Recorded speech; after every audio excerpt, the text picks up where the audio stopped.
नमस्कार, मैं हरिश्चंद्र यादव। आप देख रहे हैं रसायन विज्ञान का यूट्यूब चैनल। तो स्वागत है आपको इस अपने प्यारे चैनल पर। आज हम लोग पढ़ने वाले हैं योगात्मक अपक्रिया। जैसा कि इसके पिछले क्लास में हमने देखा था, प्रतिस्थापन अपक्रिया जितने भी प्रकार उसके बनते थे, जैसे नाभिक स्नेही, इलेक्ट्रॉन स्नेही और मुक्त मूलक पर आधारित जो भी प्रतिस्थापन अपक्रियाएँ थी, उनकी क्रियाविधि के साथ साथ पूरे रिएक्शन को कम्प्लीटली आपको बताया गया था और हमें आशा है आपको अच्छे से समझ में भी आया होगा। और आज के इसी क्रम में, ऑर्गेनिक केमिस्ट्री के इसी क्रम में जो क्रियाविधियों का चैप्टर चल रहा है, उसमें हम पढ़ेंगे एडिशनल रिएक्शन, जिसको आप कहते हैं योगात्मक अपक्रिया। इसमें भी जितने प्रकार बनते हैं उसको भी अच्छे से बताया जाएगा। आप थोड़ा सा केयरफुल्ली होकर के इसे समझेंगे। जैसे है एडिशन रिएक्शन। एडिशन रिएक्शन, देखिए, एडिशन रिएक्शन का मतलब होता है जब किसी अणु पर किसी दूसरे अणु का योग हो जाता हो। और कौन सा अणु होगा जिस पर योग होगा? अणुओं को हमेशा मल्टीपल बॉन्ड से जुड़ा होना चाहिए। जैसे ये है, इसको मल्टीपल बॉन्ड बोलते हैं, ये हो अथवा ये ट्रिपल बॉन्ड हो, इसे हम कह सकते हैं मल्टीपल बॉन्ड।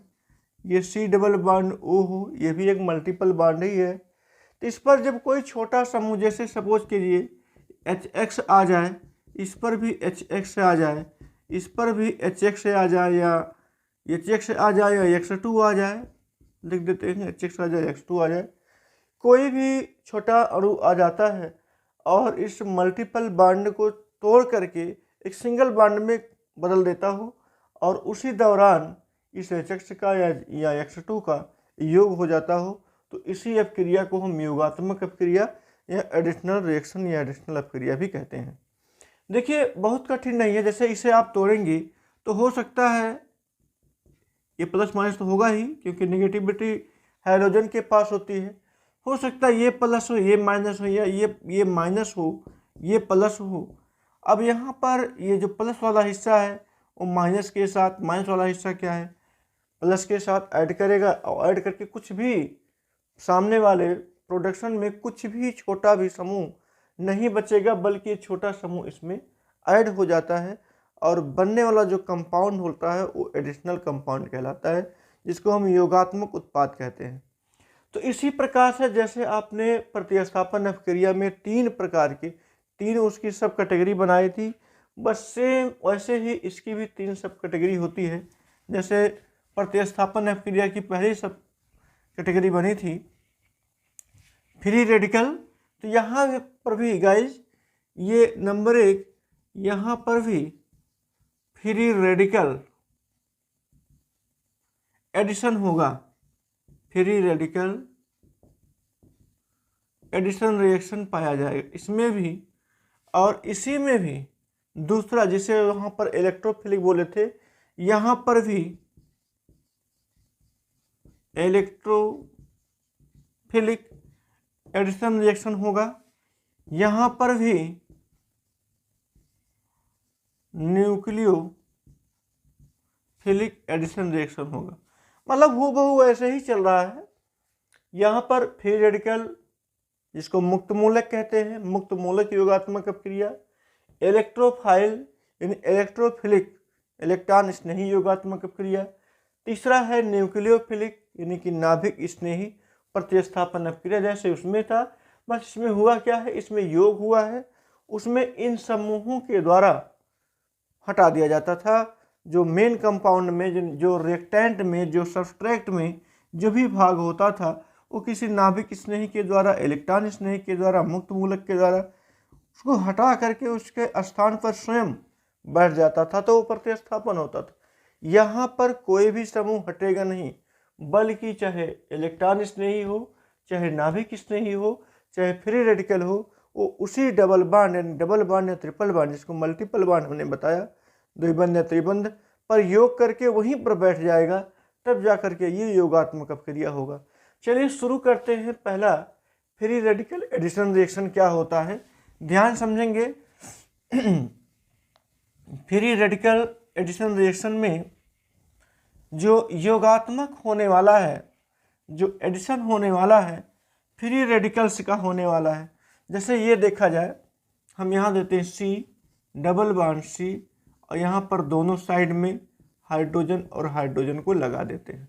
यहाँ पर देखिए, यदि आपको दे दिया जाए Cl2 और ये दोनों पहले टूटेगा, टूटने के बाद अगर ऐड होता है, यहाँ पर देख रहे हैं जब टूटेगा इस बांड को तो सिंगल बांड हो जाएगा, ये H और H उसी स्थान पर होगा और ये दोनों Cl इसी तरह से ये जुड़ जाएंगे।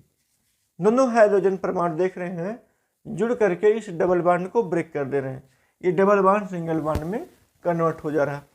अच्छा, अब बात ये है कि ये जुड़ता कैसे। ये तो बहुत आसान है, देख लिए कि Cl2 दो Cl था, एक Cl इसके पास, एक Cl इसके पास।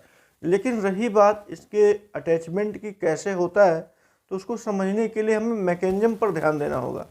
हमने कहा ये फ्री रेडिकल रिएक्शन है, फ्री रेडिकल एडिशन है, तो कैसे ये फ्री रेडिकल का फॉर्मेशन करेगा, फ्री रेडिकल के फॉर्मेशन के बाद कैसे इसका एडिशन होगा, ये जानना बहुत जरूरी है। इसके लिए हमें पढ़ना पड़ेगा मैकेनिज्म। ध्यान दीजिएगा, ये मैकेनिज्म जो होता है यही बताता है कि दोनों Cl कैसे यहाँ दोनों स्थानों पर जुड़े हैं, कैसे बांड का ब्रेकेशन हुआ। तो देखिए, ये भी सेम वैसे ही चलेगा। सबसे पहले जो Cl होगा, ये Cl2 जो दिया गया अणु, ये पहले ब्रेक होगा, ताकि ब्रेक होने का मतलब है कि सबसे पहले हमको फ्री रेडिकल मिले। नंबर 1 हम बात कर सकते हैं यहाँ पर free radical formation. Free radical formation पहला काम यही होगा। फ्री रेडिकल का निर्माण कैसे होगा, तो देखेंगे Cl2 जो है ये Cl सिंगल बॉन्ड Cl से बना होता है, ये अपने इलेक्ट्रॉन को लेकर के हटेगा, ये अपने इलेक्ट्रॉन को लेकर के हटेगा, तब हम गिब्स आउट करेंगे 2Cl मूलक, दो फ्री रेडिकल बनेंगे। या हम इसको ऐसे ले सकते हैं Cl मूलक और ये Cl मूलक, दो मूलक तैयार हो गए, Cl मूलक और Cl मूलक। अच्छा, अब ये जो Cl मूलक तैयार हुए हैं, यहाँ पर हम लिख सकते हैं ये सब है फ्री रेडिकल। ठीक। अच्छा, ये फ्री रेडिकल जब ये तैयार होते हैं तो अटैक कैसे करेंगे, ये भी बात है। तब दूसरे पर चलेंगे, दूसरे स्टेप को, जिसको हम बोलते हैं चेन प्रोपागेशन। हम लिख देते हैं चेन प्रोपागेशन स्टेप। एक चैन जो इसकी प्रक्रिया होती है चैन बनाने की, कि मतलब फ्री रेडिकल शुरू करेगा अब अटैक करना इस डबल बॉन्ड पर। देखिए, जब डबल बॉन्ड पर अटैक करना शुरू करेगा, यहाँ हम कर देते हैं C डबल बॉन्ड C, यहाँ पर आप H2 कर लीजिए, यहाँ पर भी H2 कर लीजिए। यहाँ पर एक फ्री रेडिकल जब इसके साथ अटैक करेगा इस डबल बॉन्ड पर, तो निश्चित है कि ये भी ब्रेक होगा। जब तक ये एक ऑर्डर्ड इलेक्ट्रॉन नहीं रिप्रेजेंट करेगा, तब तक Cl बिल्कुल अटैच नहीं हो सकता है। तो ये अंदर की बात है, आप ऐसे समझ लीजिएगा। हम इसे कहीं समझने के लिए दिखा देते हैं। जैसे ये CH2 है, डबल बॉन्ड CH2 है, ये अपने इलेक्ट्रॉन को लेकर के, अपने इलेक्ट्रॉन को लेकर के, तो कुछ इस प्रकार से स्ट्रक्चर जा करके बनेगा। ये हो गया, ये हो गया। क्योंकि पूरी तरह से बॉन्ड तो ब्रेक हो नहीं सकता है, उसका रीजन है कि अभी ये मल्टीपल बॉन्ड में है। मल्टीपल बॉन्ड पहले सिंगल बॉन्ड में आएगा। तो देखिए, मल्टीपल बॉन्ड ब्रेक हो गया और अपने अपने इलेक्ट्रॉनों को लेकर के CH2 अलग होता है। ये कंडीशन यहाँ, ये कंडीशन यहाँ, और इन्हीं दोनों किसी पर भी ये Cl जो फ्री रेडिकल है वो अटैच करेगा। तो ऐसा कह सकते हैं कि CH2 सिंगल बॉन्ड CH2 यहाँ पर Cl जा करके बन गया और इस पर बना देगा फ्री रेडिकल। क्योंकि यहाँ पर देखिए एक फ्री रेडिकल बचा हुआ है। अब ये फ्री रेडिकल भी बहुत ही रिएक्टिव केस में आ जाता है। रीजन है, जब तक इनका कोई इलेक्ट्रॉन नहीं मिल जाता है तब तक ये संतुष्ट नहीं होंगे और उसके लिए वो घूमते रहेंगे। अच्छा, एक Cl मूलक आपने क्रिया करवा लिया, अभी एक बचा हुआ है, लेकिन याद करिए उस प्रतिस्थापन क्रिया की जहाँ पर एक Cl मूलक क्रिया करने के बाद दूसरे Cl मूलक को हम छोड़ देते थे, फ्री रखते थे। हम दूसरा क्लोरीन मॉलिक्यूल ले लेते थे, यहाँ पर वही होगा, ये CH2 मूलक हो गया, सॉरी यहाँ पर CH2Cl हो गया, यहाँ पर फिर से आप Cl2 लेंगे तो ध्यान दीजिएगा ये Cl2 जैसे यहाँ टूटा हुआ है, 2 Cl मूलक दिया हुआ, तो एक Cl मूलक इसके साथ क्रिया करेगा, और जब इसके साथ क्रिया करेगा ये, तो ये बनाएगा क्या, CH2Cl, चूँकि एक रेडिकल इस रेडिकल के साथ क्रिया करेगा, और सिंगल बॉन्ड ये CH2, और पहले से एक Cl प्रेजेंट भी था। तो देखिए ये मेजर कंपाउंड बन गया, जो यहाँ पर बना है वो यहाँ पर मिलता हुआ दिखाई दे रहा है। तो CH2 सिंगल बॉन्ड CH2 दोनों Cl, और याद रखिए कि अभी एक Cl रेडिकल्स इसका बचा हुआ है और एक Cl रेडिकल्स यहाँ पर बचा हुआ है, तो इतने पर जा करके तो हमें कंपाउंड मिल जाता है, जो हमें मिलना था ये कंपाउंड मिल गया। लेकिन लास्ट का स्टेप, जिसको हम तीसरे स्टेप को ये बोलते हैं एंड स्टेप, यानी अंतिम स्टेप कह सकते हैं, या इसको हम बोल सकते हैं टर्मिनेशन स्टेप, इसको ये भी बोल सकते हैं टर्मिनेशन स्टेप। टर्मिनेशन स्टेप में ये देखा जाता है जो कुछ बचे होते हैं, जैसे देखिए Cl का एक यहाँ मूलक और Cl का एक यहाँ पर मूलक, तो ये Cl मूलक और Cl मूलक ये दोनों मिल करके Cl2 बना देते हैं। देखिए पुनः Cl2 बन गया। हाँ, ये माना जाता है कि छोटे से कंपाउंड बचे रह जाते हैं, ये CH2 सिंगल बॉन्ड,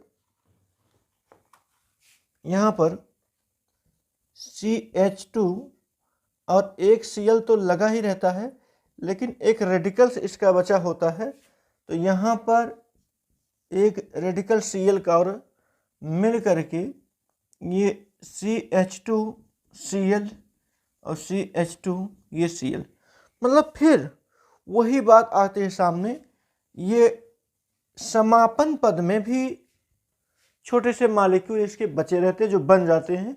वैसे यहीं पर CH2 मूलक, जैसे ये वाला भाग था अंतिम में ये तो बना है, लेकिन आप चाहें तो इसे भी दिखा सकते हैं, बहुत जरूरी नहीं है, खास नहीं कह सकते हैं। खास तो यही है कि Cl मूलक मिल करके Cl2 मूलक बनाते हैं, यहीं पर ये क्रिया कंप्लीट होती है।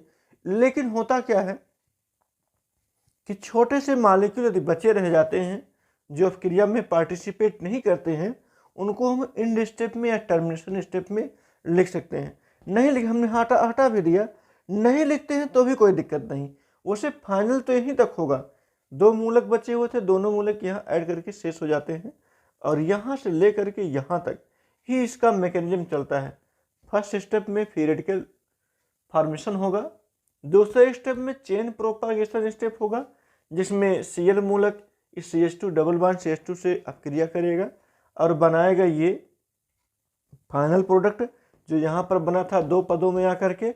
इस प्रकार से फ्री रेडिकल की कहानी यहीं तक होती है। आपको अच्छे से इस फ्री रेडिकल कहानी समझ में आई होगी।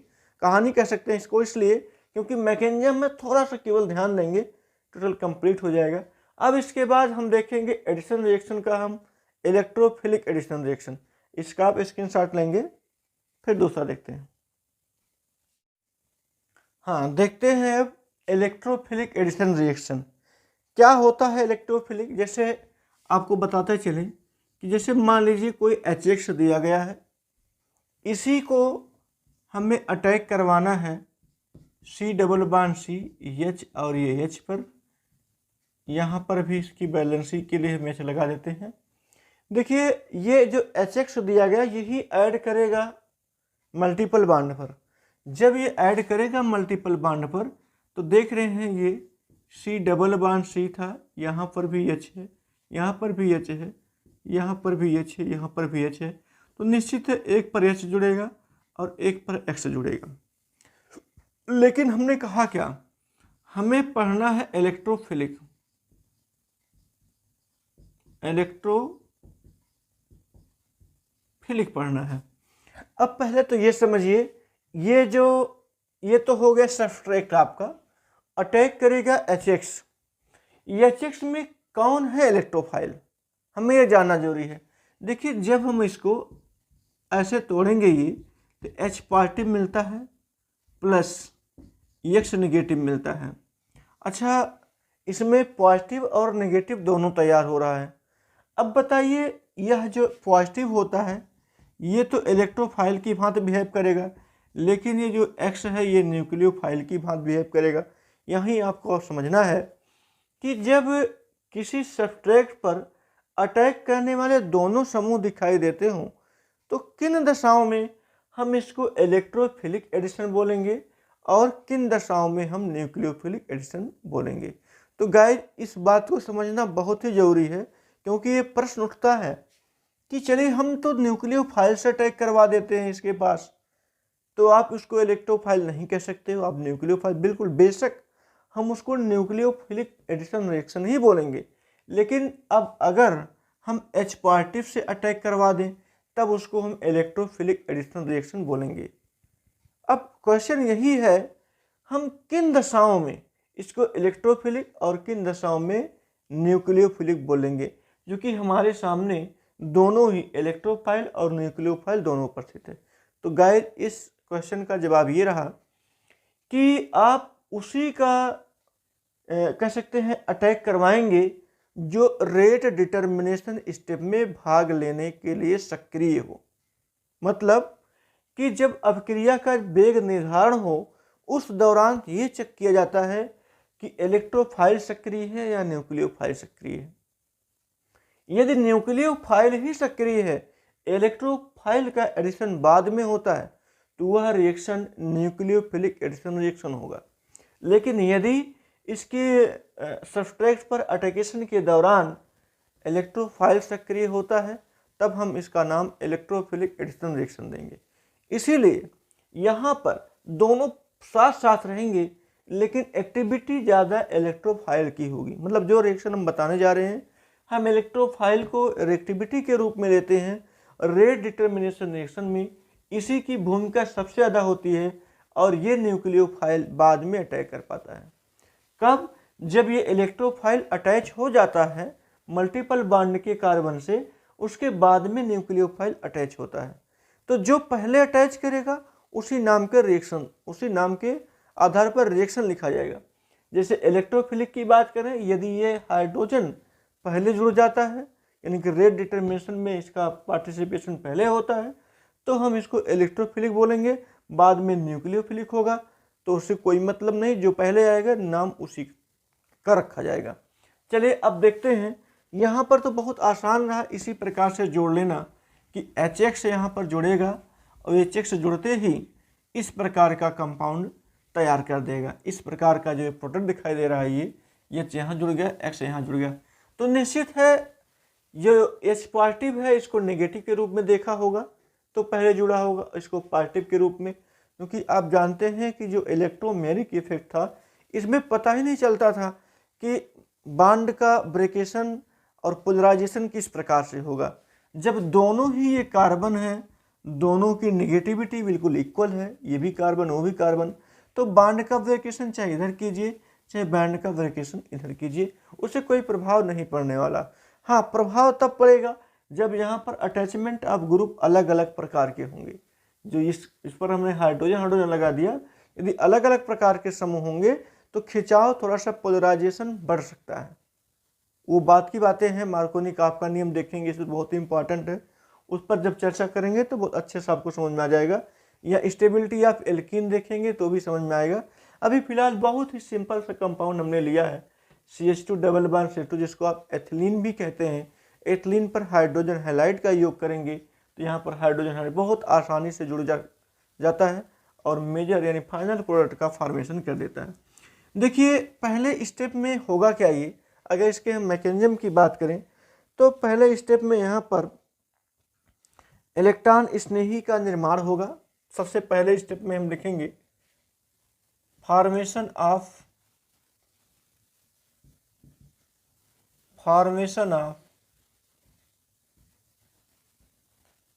इलेक्ट्रोफाइल। सबसे पहला काम यही होगा कि कम से कम अटैक करने के लिए कौन सा ग्रुप तैयार हो रहा है, हमें तो यही देखना है। अब यहाँ पर देख रहे हैं कि HX जो है ये भी टूटेगा तो H पॉजिटिव देगा प्लस X नेगेटिव देगा, और हम जानते हैं यही है जो इलेक्ट्रोफाइल का काम करेगा। ई पॉजिटिव यानी कि हाइड्रोजन पार्टिकल जो आता है वही इलेक्ट्रोफाइल का फॉर्मेशन करता है। अब ये इलेक्ट्रोफाइल क्या करेगा, इस बांड पर जो मल्टीपल बांड दिखाई दे रहा है पहले इस पर अटैक करेगा। कैसे, जैसे सपोज कीजिए ये नंबर 2 कर दें हम, नंबर 2 में क्या होता है, पहले होता क्या उसको दिखा दें, फिर इसके बाद हम लिख देंगे क्या हो रहा है इसमें।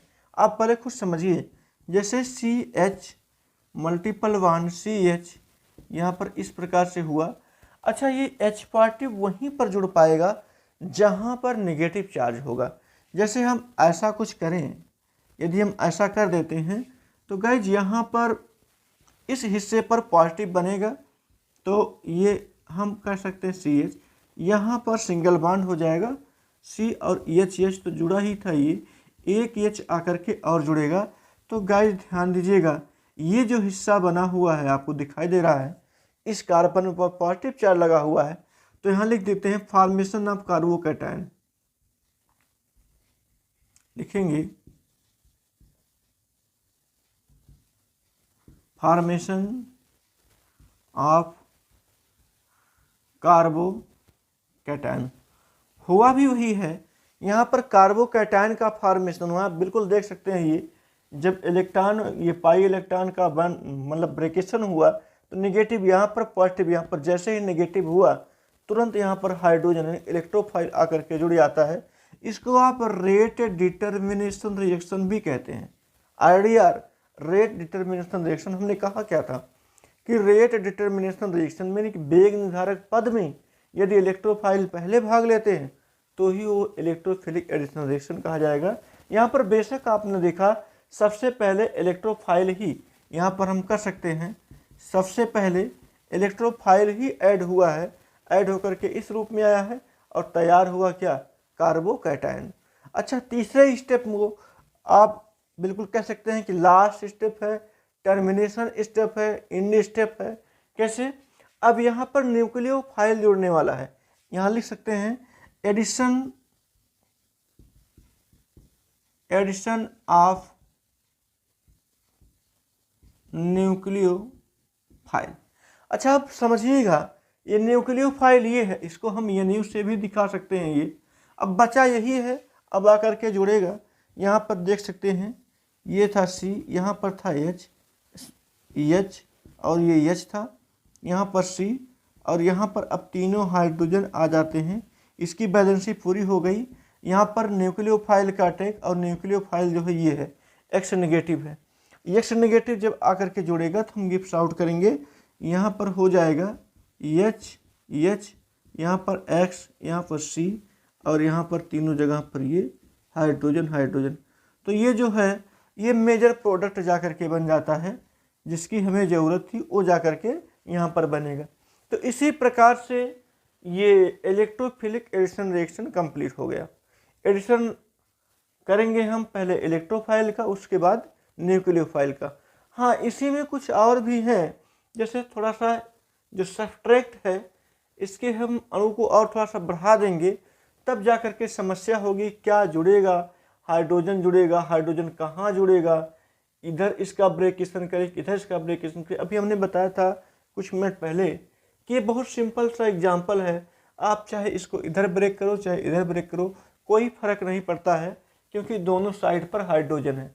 तो यहाँ तो बिल्कुल आसान है, लेकिन कुछ रिएक्शन और भी हैं जो इसकी परेशानी को बढ़ा देते हैं, लेकिन उसके लिए भी एक नियम है, उस नियम के सहारे चलेंगे, और वो नियम क्यों लगता है उसको हम बताएंगे। इसका आप स्क्रीनशॉट लीजिए, फिर आगे चलते हैं। जैसे एक रिएक्शन दिया जाए इस प्रकार से, कहा जाए इसका भी एडिशन करिए।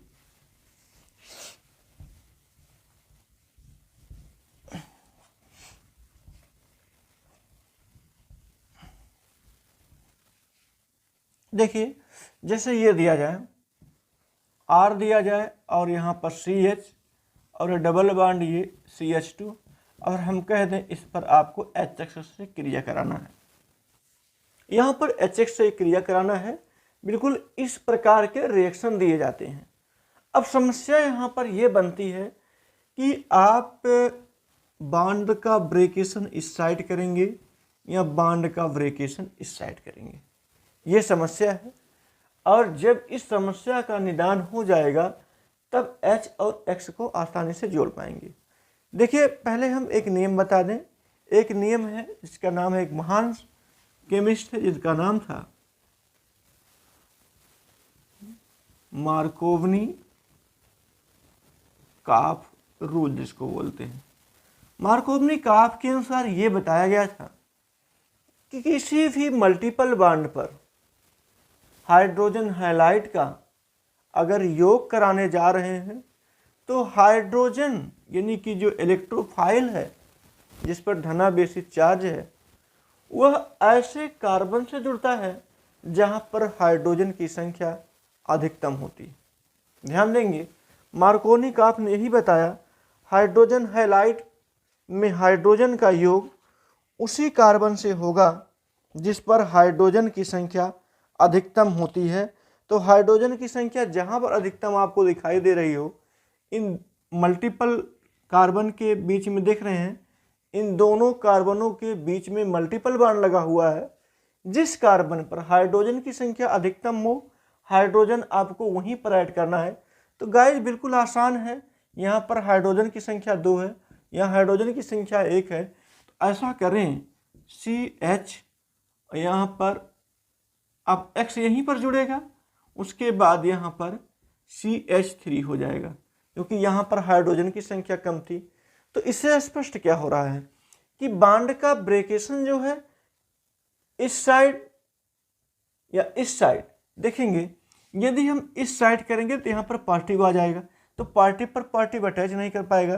तो निश्चित है बॉन्ड का ब्रेकेशन कुछ इस तरह से होगा, क्योंकि जब बॉन्ड का ब्रेकेशन इस तरह से होगा तो CH और सिंगल बॉन्ड ये यहाँ पर आ जाएगा पॉजिटिव चार्ज और यहाँ पर हो जाएगा नेगेटिव चार्ज, तभी तो हाइड्रोजन अटैच करेगा ये। लेकिन ध्यान दीजिएगा, अब ये तो मार्कोनी काफ है जिसको आप रट्टा मारेंगे कि मार्कोनी काफ का नियम क्या होता है। कभी तो दिमाग में आएगा कि हाइड्रोजन वहाँ जुड़ेगा जहाँ हाइड्रोजन कम होगा। उसे प्रॉपरली माइंड में यही आता है कि हाइड्रोजन को भला वहाँ क्यों जोड़े जहाँ पर हाइड्रोजन की संख्या अधिक थी। हमें तो हाइड्रोजन वहाँ जोड़ना चाहिए जहाँ पर हाइड्रोजन की संख्या कम हो, लेकिन नहीं, मार्कोनी काफ ने यही बताया कि हाइड्रोजन वहीं ऐड कर सकता है जहाँ पर हाइड्रोजन की संख्या अधिकतम हो। तो गाइस यहाँ पर हाइड्रोजन की संख्या अधिकतम थी, इसलिए यहाँ पर H जुड़ा और पिछले वाले भाग पर न्यूक्लियोफाइल जो कि X था वो जुड़ करके इस प्रकार का कंपाउंड या इस प्रकार का प्रोडक्ट देता है। लेकिन मान लीजिए ये बात आपके दिमाग से स्पिल्ट कर जाए कहीं पर, तो क्या करेंगे, देखेंगे यहीं पर आपको हम समझा देते हैं। ऐसा हुआ होगा कि इस प्रकार से बॉन्ड का ब्रेकेशन हुआ होगा, तो इस पर आया होगा पॉजिटिव चार्ज। अब जरा ध्यान दीजिए, आप उस बात को ध्यान में रखिए जब हम कार्बोकैटायन की स्टेबिलिटी बता रहे थे।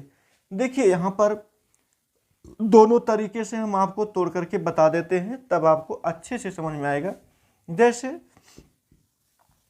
RCH ऐसा करें, यहाँ पर कर दें, और ये डबल बॉन्ड है और ये इसको भी ऐसा ही कर दें ताकि आपको बेहतर समझ। देखिए ये दो प्रकार से टूट सकता है। यदि इस प्रकार से टूटेगा, इस प्रकार से, तो यहाँ पर R होगा, यहाँ पर C होगा, यहाँ पर H होगा और यहाँ पर हो जाएगा प्लस चार्ज, और ये सिंगल बॉन्ड, यहाँ पर C होगा, यहाँ पर H होगा, यहाँ पर H होगा। चलिए इस प्रकार से होगा ये। और यदि बॉन्ड का ब्रेकेशन इस प्रकार से होता है तो यहाँ पर R होगा, यहाँ पर C होगा, यहाँ पर H होगा, यहाँ पर नेगेटिव चार्ज होगा, यहाँ पर सिंगल बॉन्ड होगा, यहाँ पर H होगा, यहाँ पर H होगा, यहाँ पर पॉजिटिव चार्ज होगा।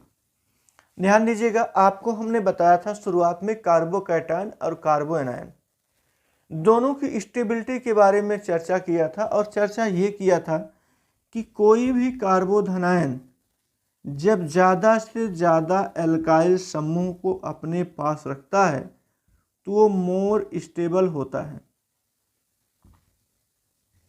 उसका स्थायित्व ज़्यादा हो जाता है। और दूसरी बात कि H और ये H माइनस।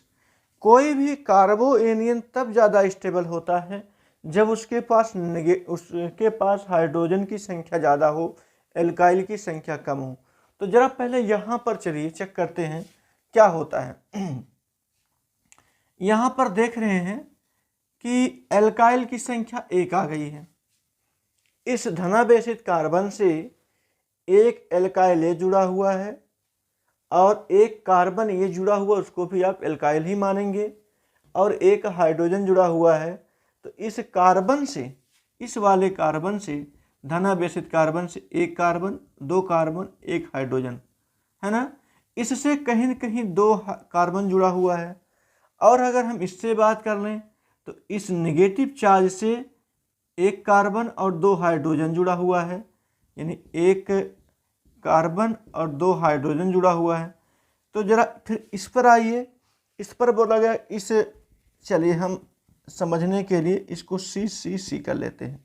यहाँ पर इस रूप में यदि आता है तो ज़्यादा स्टेबल होगा और इस रूप में भी आता है तो ज़्यादा स्टेबल होगा। यानी नेगेटिव जो चार्ज हो, कार्ब एनियन हो, उस पर हाइड्रोजन ज़्यादा होना अनिवार्य होता है। यहाँ देखिए ये नेगेटिव चार्ज है, इस पर हाइड्रोजन ज़्यादा है तो स्टेबल ज़्यादा है, और कार्बोधनायन में कार्बन की संख्या ज़्यादा होनी चाहिए। तो यहाँ पर एक कार्बन और दो कार्बन, दो कार्बनों से घिरा हुआ कार्बोकैटायन, इसलिए इसकी स्टेबिलिटी ज़्यादा होगी। तो कहने का मतलब अभी इसकी स्टेबिलिटी ज़्यादा दिखाई दे रही इसमें। लेकिन अब इसमें यदि हम चले आए, यहाँ पर देखिए ये कार्बोरेनायन है, ये इसके साथ एक कार्बन और दो कार्बन। अब बताइए जरा, हमने क्या कहा था कि नेगेटिव कार्बन के पास हाइड्रोजन की संख्या अधिकतम होनी चाहिए, ना कि कार्बन की। अब इस नेगेटिव चार्ज में देख रहे हैं एक कार्बन दो कार्बन जुड़ गया तो स्टेबिलिटी पहले ही कम हो गई। अच्छा, दूसरे हाइड्रोजन की बात कर लें, इस कार्बोधनायन से यहाँ हाइड्रोजन की संख्या बढ़ रही है, जबकि हमें यहाँ कार्बन की संख्या ज़्यादा चाहिए था, तब उसकी स्टेबिलिटी बढ़ती। तो हम देख रहे हैं इस वाले दशा में, हमेशा इस वाले दशा में स्टेबिलिटी को बहुत ही प्रभावित कर रहा है, स्टेबिलिटी को कम कर दे रहा है। तो कहने का मतलब चाहे कार्बोधनायन हो इसका और चाहे कार्बोरेनायन, दोनों ही स्टेबिलिटी को कम कर देता है। इसलिए हम इस प्रकार से बांड का ब्रेकेशन, इस प्रकार से बांड का ब्रेकेशन बिल्कुल नहीं करेंगे। हमारे लिए यही सही है, क्योंकि ये स्टेबल कार्बन पॉजिटिव के फॉर्म में है, स्टेबल कार्बन नेगेटिव के फॉर्म में भी है। इसलिए इसी प्रकार से हमें लाना ठीक है। इस प्रकार से तभी आ पाएगा जब आप बांड का ब्रेकेशन इस प्रकार से करेंगे, यानी इसे आप पॉजिटिव देंगे, इसे नेगेटिव देंगे, यानी कार्बोकैटायन और कार्ब एनियन की स्टेबिलिटी इसी प्रकार से तय होती है।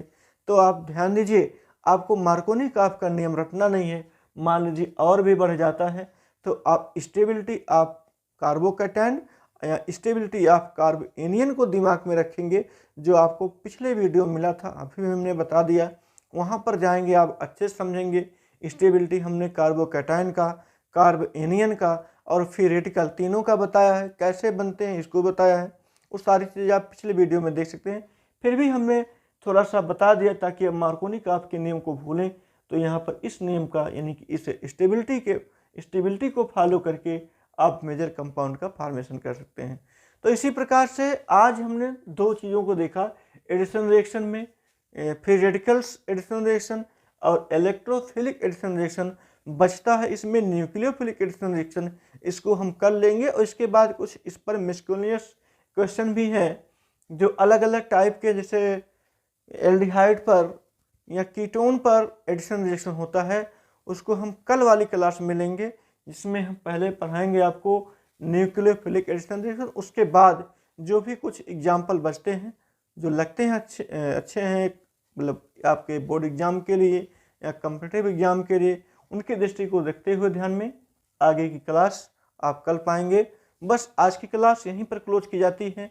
हाँ, यदि आपको अभी तक शुरू से लेकर के अभी तक आपको वीडियो अच्छी लगी हो तो लाइक शेयर कमेंट जरूर करिएगा। साथ साथ यदि अभी चैनल पर आप नए हैं तो सब्सक्राइब जरूर करिएगा। सब्सक्राइब के साथ आप बेल आइकन को प्रेस करिएगा ताकि आपको नोटिफिकेशन पहले मिलती रहे। बस आज की क्लास यहीं पर क्लोज करते हैं, मिलेंगे नेक्स्ट वीडियो में। तब तक के लिए थैंक यू सो मच। जय हिंद, जय भारत।